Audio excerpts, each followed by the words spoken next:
So, welcome back guys with new video that is law of demand। अच्छा, इसमें हम लोग पढ़ेंगे लॉ ऑफ डिमांड और एक्सेप्शंस। ठीक है, तो आगे बढ़ते हैं डायरेक्टली। ठीक है, तो इसको पढ़ने से पहले हमने इससे पहले एक वीडियो कवर किया था that is theory of demand, और उसमें हमने जाना था कि हमारी जो डिमांड है वो किन किन फैक्टर्स पे डिपेंड करती है। तो रफली अभी लिख लेते हैं थोड़ा। डिमांड उसमें डिपेंड करती थी प्राइस पे, ठीक है, शॉर्ट में लिख लिया, इनकम पर, और टेस्ट पर, टेस्ट एंड प्रेफरेंस जिसे बोला जाता था, एंड रिलेटेड गुड्स, हाँ, रिलेटेड गुड्स और एक्सपेक्टेशंस पर। ठीक है, अभी देखो रिलेटेड गुड्स क्या होते थे, फर्दर हम इसको करते हैं।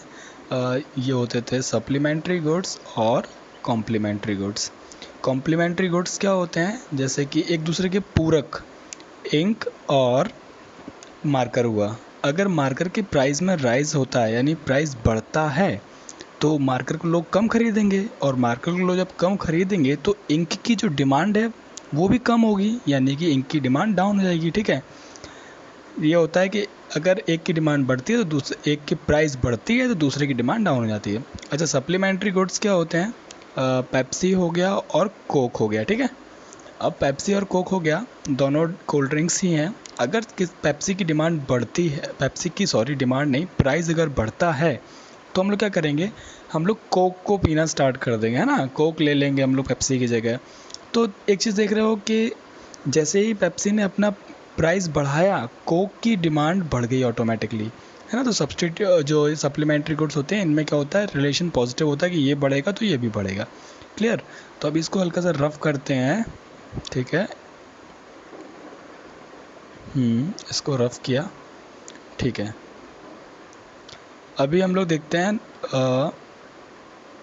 सॉरी इसको, तो देखो, लॉ ऑफ डिमांड हमेशा बोलता है कि अगर प्राइस बढ़ता है, अगर प्राइस बढ़ता है तो डिमांड हमेशा डाउन जाएगी। ये चीज़ जो लॉ ऑफ डिमांड है ये हमेशा बोलता है कि अगर प्राइस बढ़ेगा तो डिमांड डाउन जानी ही जानी है। बट अगर हम अब इस चीज़ को प्रैक्टिकली देखें कि मान लिया हम लोग कैडबरी खा रहे हैं, ठीक है, और कैडबरी का अगर प्राइस बढ़ गया, बट मेरी इनकम इतनी ज़्यादा है, इतनी ज़्यादा है कि मुझे फ़र्क ही नहीं पड़ता कि ये प्राइस बढ़ गया, तो मैं तो फिर भी ख़रीदूँगा। मेरे लिए तो फिर भी डिमांड में बढ़ाई हो, मैं उसको यूज़ करूँगा, उसकी डिमांड बढ़ेगी। तो एक चीज़ देख रहे हो कि यहाँ पे मैं लॉ ऑफ डिमांड को अप्लाई नहीं होने दे रहा हूँ कि प्राइस बढ़ी तो उसकी डिमांड कम होनी चाहिए, क्योंकि मेरे पास तो इनकम है मेरी, मैं कुछ भी कर सकता हूँ। ठीक है, क्लियर। सेम ऐसे ही मुझे कोई प्रोडक्ट पसंद है, उसका प्राइस बढ़ गया, ठीक है, तो होना क्या चाहिए, उसकी डिमांड डाउन होनी चाहिए। बट जो मेरे लिए जो है उसका जो जो बोला ना अभी, टेस्ट और प्रेफरेंस, यानी मैं उसके, मुझे वही चाहिए, और वही चाहिए तो उसके लिए तो मैं उसको ही ख़रीदूँगा, मैं उसकी डिमांड डाउन नहीं करूँगा, मैं उसको ही ख़रीदूँगा। तो समझ गए हो कि अगर मेरी इनकम ज़्यादा है तो भी मैं लॉ ऑफ डिमांड को एप्लीकेबल नहीं होने दूँगा। मेरा स्पेसिफिक और टेस्ट वही है कि मुझे वही चीज़ चाहिए है, तो फिर भी कितने ही प्राइस बढ़ते रहें मैं तो वही लूँगा। यानी कि मैं लॉ ऑफ डिमांड में जो डाउन जाती है, जो उसकी डिमांड, उसको डाउन नहीं होने दूंगा, मेरे लिए तो डाउन डिमांड फुल ही रहेगी। ठीक है, क्लियर।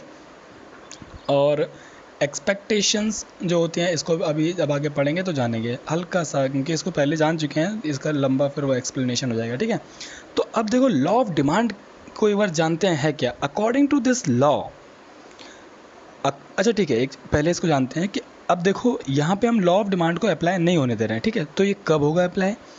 ये देखो प्राइस को छोड़ के, ये अपना जो क्या था, इनकम और ये टेस्ट और ये रिलेटेड गुड्स, और इनको अगर मैं कांस्टेंट कर दूं कि ना मेरी इनकम बढ़ेगी जितनी उतनी रहेगी, और ना मेरा जो स्पेसिफिकनेस है वो भी नहीं होगा, रिलेटेड गुड्स ये सब कुछ नहीं होगा, सब कुछ कांस्टेंट है, मैं सिर्फ प्राइस देखूंगा। तो अगर मैं प्राइस अकेले देख रहा हूँ तो फिर तो लागू हो जाएगा कि जैसे ही प्राइस बढ़ा मेरी डिमांड डाउन जाएंगी, जैसे ही प्राइस घटा और मेरी डिमांड बढ़ जाएगी। समझ रहे हो। तो इसीलिए लॉ ऑफ डिमांड कहता है कि according to this law keeping all other factor constant, ये फैक्टर्स वही है जो अभी मैंने कांस्टेंट किए हैं। कौन कौन से, ये income, consumers income, taste and preference, consumers expectation, price of related goods. Related goods कौन से, वही सप्लीमेंट्री और कॉम्प्लीमेंट्री, ठीक है।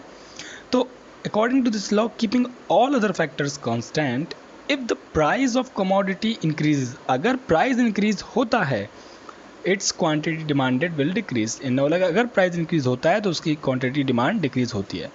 अब खुद ही सोचो, यहाँ पे मैं और सारे फैक्टर्स, ये जो इतने फैक्टर्स हैं इनको तो कांस्टेंट करना ही पड़ेगा, अदरवाइज अगर ऐसा नहीं हुआ, मेरी इनकम मेरे पास है, मैं अगर इनकम बढ़ गई तो लो, फिर तो प्राइस कितना ही बढ़ता जाए मुझे फ़र्क ही नहीं पड़ता, मैं तो वही खरीदूंगा, मैं नहीं उसके लिए डिमांड डाउन करूँगा, मैं तो उसकी डिमांड बढ़ाऊँगा।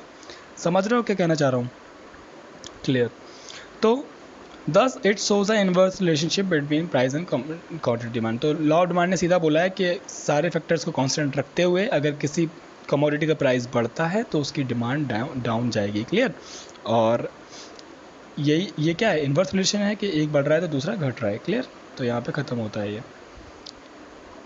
अब इसको ग्राफ से समझ लेते हैं कि अगर जब प्राइस 16 था तो 2 डिमांड थी, और जब 2 डिमांड कर दी तो देखो 16 यूनिट्स हम लोग ख़रीदने लगे हैं। अब समझ रहे हो, जब 10 हम लोगों ने 16 से प्राइस को 10 कर दिया तो देखो 2 से 8 बढ़ गई हमारी डिमांड, 8 यूनिट्स हम खरीदने लगे, और फिर और कम कम करते करते मैंने 2 रुपये कर दिए, तो अब देखो 16 यूनिट्स खरीद रहे हैं हम। ठीक है, तो समझ रहे हो। अब इसको ग्राफ पे ज़रा रिप्रेजेंट करते हैं कि अगर जब 16 था तो हमारी जब हमारा 12 हमारा जब प्राइस था तब हम लोग कितना 6 कमोडिटी इतना कमोडिटी खरीद रहे थे, इतना। ठीक है, और जैसे हमने अगर 6 कमोडिटी को कर दिया, प्राइस 6 पे लाए, तो क्या 12 हो रहा है हमारे, यही तो था। यहाँ पे भी देखो 6 था तो 12 हो रहा था। क्लियर। तो ये पहले समझा चुका हूँ, इसलिए फास्ट समझा रहा हूँ मैं थोड़ा। तो इतना कमोडिटी हम लोगों ने कवर कर लिया।